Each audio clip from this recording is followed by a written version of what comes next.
دنیا کی تاریخ میں بعض اقوام ایسی بھی گزری ہیں جن کا ذکر صدیوں سے انسانوں کے ذہنوں میں ایک خوف اور حیرت کے ساتھ موجود ہے۔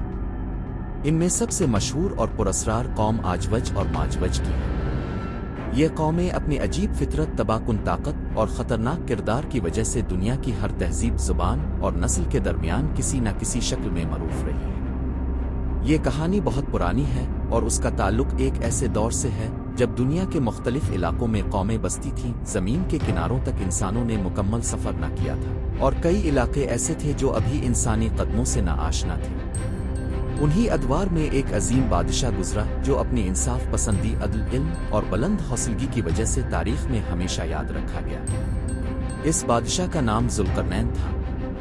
وہ نہ صرف ایک بہادر اور عقل مند انسان تھا بلکہ اس نے دنیا کے دور دراز علاقوں کا سفر کیا، وہاں کے حالات کو دیکھا، لوگوں کے مسائل سنے اور ان کے لیے فیصلے کیے۔ ذوالقرنین نے مشرق اور مغرب کا سفر کیا، وہاں کی قوموں سے ملا، ان کی مشکلات کو جانا اور ان کے لیے رہنمائی کی۔ ایک دن وہ ایک ایسے علاقے میں پہنچا جو بلند پہاڑوں کے درمیان واقع تھا۔ وہاں کے لوگ سخت خوف زدہ تھے۔ انہوں نے ذوالقرنین سے شکایت کی کہ ان کے علاقے کے پیچھے ایک تباہ کن قوم رہتی ہے جو موقع ملتے ہی ان پر حملہ کرتی ہے، ان کے کھیتوں کو جلا دیتی ہے، جانوروں کو مار دیتی ہے اور عورتوں اور بچوں کو قید کر لیتی ہے۔ وہ قوم بہت ظالم، طاقتور اور سفاک تھی۔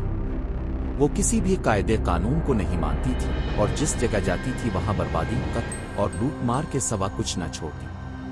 ذوالقرنین نے ان لوگوں کی بات سنی اور ان سے پوچھا کہ وہ کیا چاہتے ہیں۔ انہوں نے کہا کہ اگر آپ ہمارے اور ان کے درمیان ایک دیوار بنا دیں تو ہم آپ کو مال و دولت سے نوازیں گے۔ ذوالقرنین نے جواب دیا کہ مجھے تمہارے مال کی کوئی ضرورت نہیں، لیکن میں تمہارے لیے ایک مضبوط رکاوٹ ضرور بناؤں گا جس سے وہ ظالم قوم تم تک نہیں پہنچ سکے گی۔ پھر ذوالقرنین نے لوگوں سے کہا کہ وہ اس دیوار کی تعمیر میں اس کا ساتھ دیں۔ انہوں نے پہاڑوں کے درمیان ایک عظیم دیوار بنانے کا آغاز کیا۔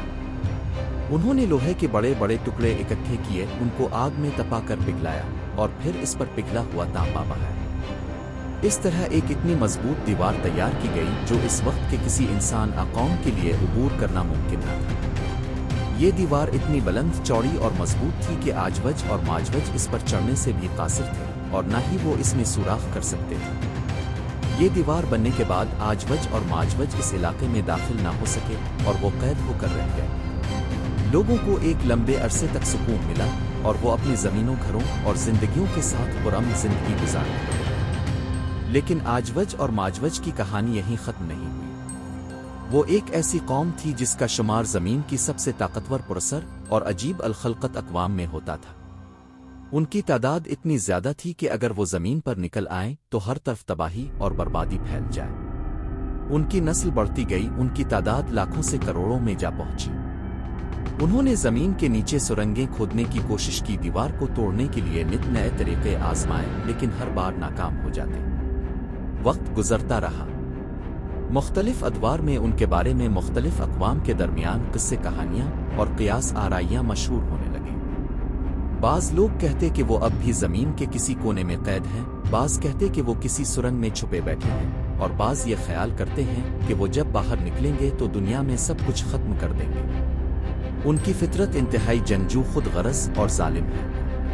ان کے چہرے عام انسانوں جیسے نہیں ہوتے، ان کے جسم بڑے اور خوفناک ہوتے ہیں اور ان کے رویے وحشیانہ ہوتے ہیں۔ ان کے درمیان نہ کوئی حکومت ہوتی ہے، نہ کوئی قانون، نہ کوئی اخلاق ہے۔ وہ صرف تباہی اور طاقت کو سمجھتے ہیں۔ ان کی زبان بھی الگ ہے جو عام انسانوں کو سمجھ نہیں آتی۔ یہ بھی بیان کیا جاتا ہے کہ آخر الزماں میں ایک وقت ایسا آئے گا جب آجوج اور ماجوج کی وہ دیوار ٹوٹ جائے گی، اب وہ کسی راستے سے باہر نکل آئیں گے۔ اس وقت دنیا پہلے ہی فتنے، جنگوں اور ظلم سے بھری ہوئی ہوگی۔ جب وہ باہر آئیں گے تو وہ ہر سمت میں پھیل جائیں گے، ہر بستی، شہر اور ملک پر حملہ کریں گے۔ ان کے راستے میں جو کچھ آئے گا وہ اسے برباد کر دیں گے۔ نہ زمین کی سبزیاں بچیں گی، نہ جانور، نہ انسان۔ ان کے فتنے کا عالم یہ ہوگا کہ دنیا کے طاقتور ترین لوگ بھی ان سے بچنے کے لیے پہاڑوں، غاروں اور پناہگاہوں میں چھپنے پر مجبور ہو جائیں گے۔ اس وقت دنیا بے بسی کا منظر پیش کرے گی۔ وہ ہر چیز کھا جائیں گے، ہر پانی خشک کر دیں گے، ہر رزق ختم کر دیں گے۔ انسان ان کے سامنے چیونٹیوں کی مانند ہوں گے۔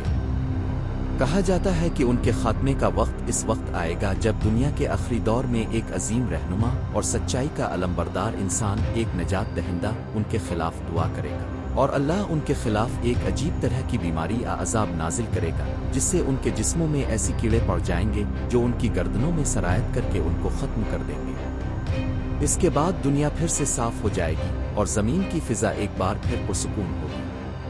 آجوج اور ماجوج کی یہ کہانی صرف ایک تاریخی واقعہ نہیں بلکہ ایک عبرت ہے۔ یہ بتاتی ہے کہ دنیا میں جب طاقت، ظلم اور خود غرضی کا غلبہ ہو جاتا ہے، جب انسان خدا کو بھول جاتا ہے اور دنیاوی لذتوں کے پیچھے بھاگتا ہے، تو کیسے خوفناک نتائج سامنے آ سکتے ہیں۔